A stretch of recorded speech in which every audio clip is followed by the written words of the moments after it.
Hey, Shalom, it's your brother Ywanathan, alright? First and foremost, I want to give all praises to the Most High, Yahweh, Bahashim, Yahushai, Bahashim, Raha Kodash. I want to give double honors to the apostles and the elders of Great Millstone. I want to say Shalom to all the brothers and, of course, the few sisters who are pursuing this truth in sincerity. Alright, may the blessing of election be upon your houses. Our people, man, they're very creative. A lot of times they can take things too far and be a little bit tacky, but we're going to use this AI clip and use it as a visual aid to illustrate that our ministry is not a thing of complexion. The world often likes to take the fullness of our message and relegate it to a thing of skin color, which it's not. It's about the spirit of a man. So we're going to use this AI clip as a visual aid. You know, you have people that learn visually. You have people that are auditory learners. And some people need, to read things and they retain it a little bit better. Lord has given us, the technology we have today, the unicorn. So we can use a combination of the three. So with no further ado, let's run this clip and we'll get some precepts and talk about the history and keep it pushing.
Alright, so there is the clip.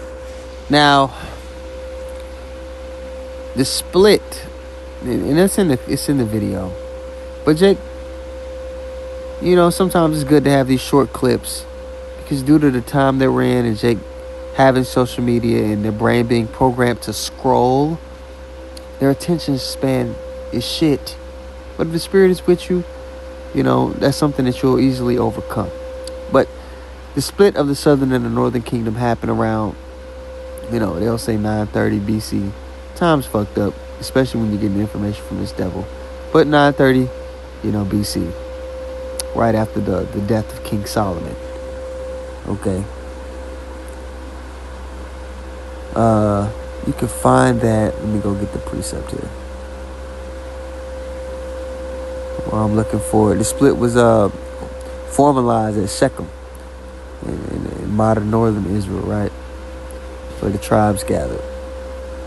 Solomon's son Rehoboam, he took like a harsh stance on taxes and labor, and that led to a rebellion. So the 10 northern tribes broke away under Jeroboam, forming the northern kingdom of Israel. So that was the split initially. Where its capital was Samaria. So the two southern tribes, Judah and Benjamin, obviously Levi is included in that. They stayed loyal to Rehoboam, forming the southern kingdom of Judah, centered in Jerusalem. And this is detailed in, I'm looking through 1 Kings right now. But it's also in 2 Chronicles 10.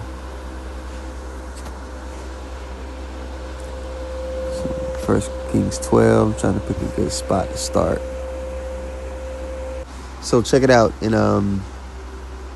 verse 4, all right, they're having this meeting in Shechem, like I mentioned. And this is what the leaders of the northern kingdom were saying to the king, because they went to Shechem to make, Rehoboam king. Right? There was if you like Game of Thrones, just understand that it was inspired by the Book of Kings. All right, our history. All right, Edomites, they had their struggles for power too, but when you talk about the constant, the drama and the theatrics and the little family disputes, all that, There's no better story than the scriptures than our history. Verse 4, thy father made our yoke, Solomon, grievous. Now therefore make thou the grievous service of thy father, and his heavy yoke which he put upon us lighter, and we will serve thee. It was basically, hey, lower the taxes. Which even here, in America, just throughout all history, that's always been the thing. And the people are like, damn, we getting taxed just to do anything. So we had our shit going on too. And he said unto them, depart yet for 3 days, then come again to me. And the people departed. So they departed, but when he came back, he was on bullshit, man. He got counsel from the older man, in this transition of power. Oh, hey, man, maybe you should deal with this. The older men that was with Solomon, they had wisdom. But instead of listening to them, seeking wise counsel, Rehoboam, he was listening to his homeboys that he grew up with, which caused this goddamn split. Verse 7. No, I'm going to jump down. Just get to the point. Verse 8, but he forsook the counsel. Now I'm going to start at 7. Because this is talking about the older man that was with him. Verse 6, actually. And King Rehoboam consulted with the old men that stood before Solomon his father while he yet lived, and said, how do ye advise that I may answer this people? And he spake unto them, saying, if thou wilt be a servant unto this people this day, and will serve them, and answer them, and speak good words to them, then they will be thy servants forever. So, hey, man, give them what they want. Make the taxes lighter, and things will flow smoothly for you here on out. You might even raise the taxes back up, if necessary. And that's, hey, look at the elections in Babylon today. This damn white man will tell you that the left, and I'm not left or right. Both of it's bullshit, and it's a trick to keep the people passive. Okay? But the left and the right will tell you what you want to hear. They'll tell the Israelite community what they want to hear. And Jake just fall for the shit. Especially on the left. Jake just falls for the shit, and they're pacified. And they don't even look into the policies of what the hell's going on at the time. And they just have this undying loyalty. Okay? And the men that stood before Solomon, they told Rehoboam this. Did he take heed to the counsel? Let's see. Verse 7. And they spake unto him, saying, if thou wilt be a servant unto this people this day, and will serve them, and answer them, and speak good words to them, then they will be thy servants forever. But he forsook the counsel of the old man, which they had given him, and consulted with the young men that were grown up with him, and which stood before him. And he said unto them, what counsel give ye that we may answer this people who have spoken to me, saying, make the yoke which thy father did put upon us lighter? And the young men that were growing up with him spake unto him, saying, thus shalt thou speak unto this people that spake unto thee, saying, thy father made our yoke heavy, but make thou it lighter unto us. Thus shalt thou say unto them, my little finger shall be thicker than my father's loins. So I'm gonna put more pressure on y'all. I'm more stern than my father. Oh boy. Verse 11. And now whereas my father did lay you with a heavy yoke, I will add to your yoke. My father has chastised you with whips, but I will chastise you with scorpions. Jeez, this man was tripping.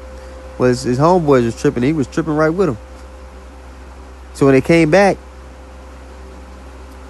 and asked him, are the taxes going to be lowered? Jumping down to verse 14, he said just that to the people. And from that point on, check out. Israel wasn't going for it. Let me see something.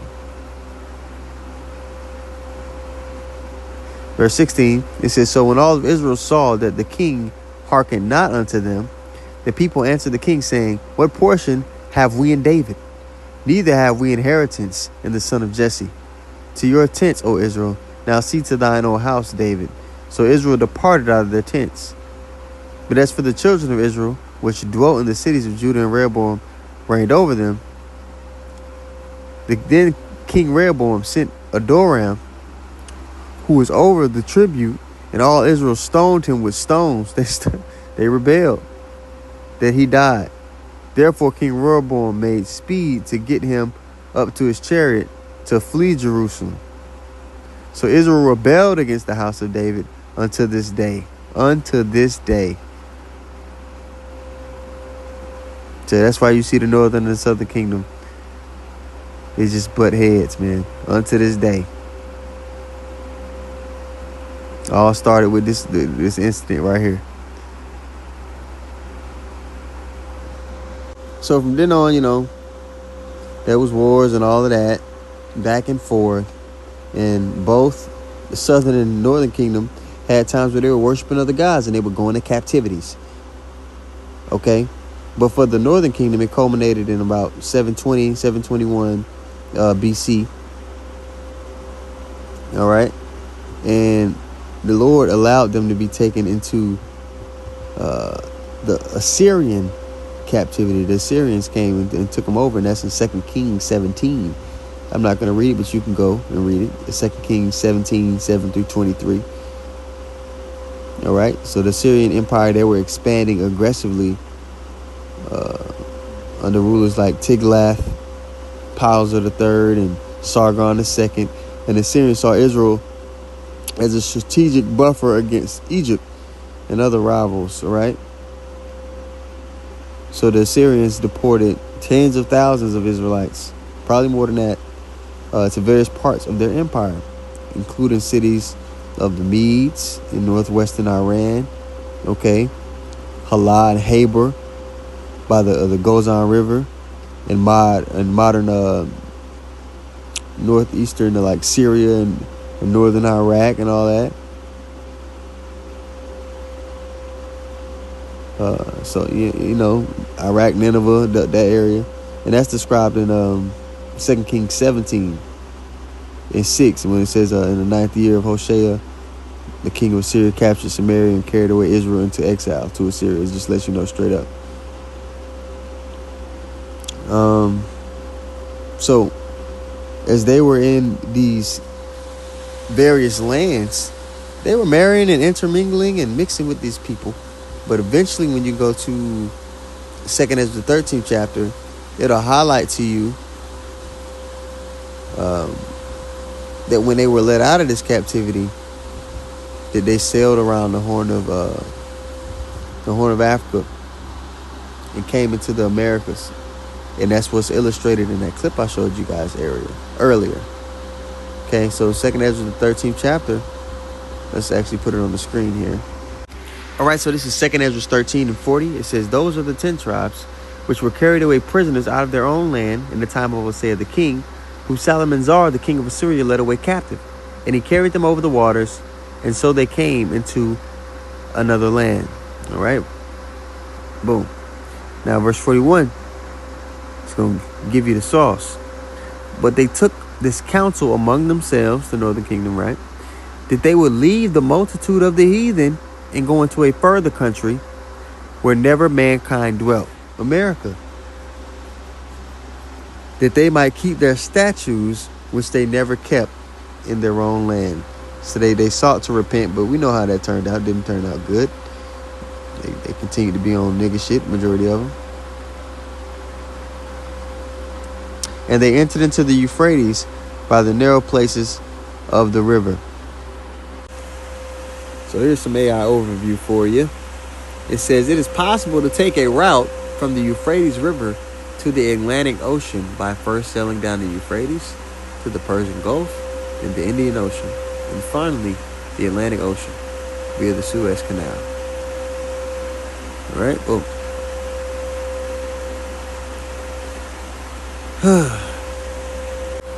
All right, back to 2nd Ezra 13:41.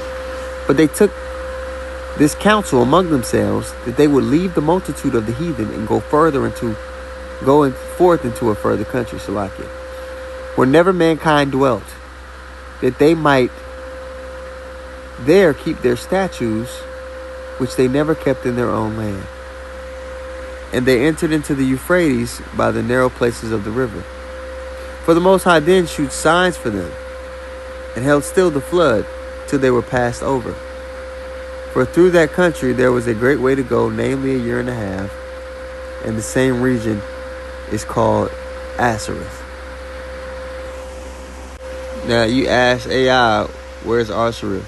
Alright, it's what it's going to tell you. So Ashereth is not in the Bible. It is a mythical land mentioned in the apocryphal book 2nd Esdras, alright, which we just read. Oh boy. Gotta dig through this AI. But this is according to the text. It is a distant region beyond the Euphrates River where the 10 lost tribes of Israel were exiled and are believed to still alive, waiting for a future return, which they were just in the Americas. Okay? But then when you go down, it'll tell you what some historical figures down here under the later interpretation. It says some historical figures like Cristobal Colon, which is real name, speculated that America was the land of Ashereth, linking the biblical narrative to new discoveries, which it was. And then you can look things up and connect that with things like the lost lunar stone and all these archaeological findings that the so-called Native Americans were writing in Paleo-Hebrew. Huh.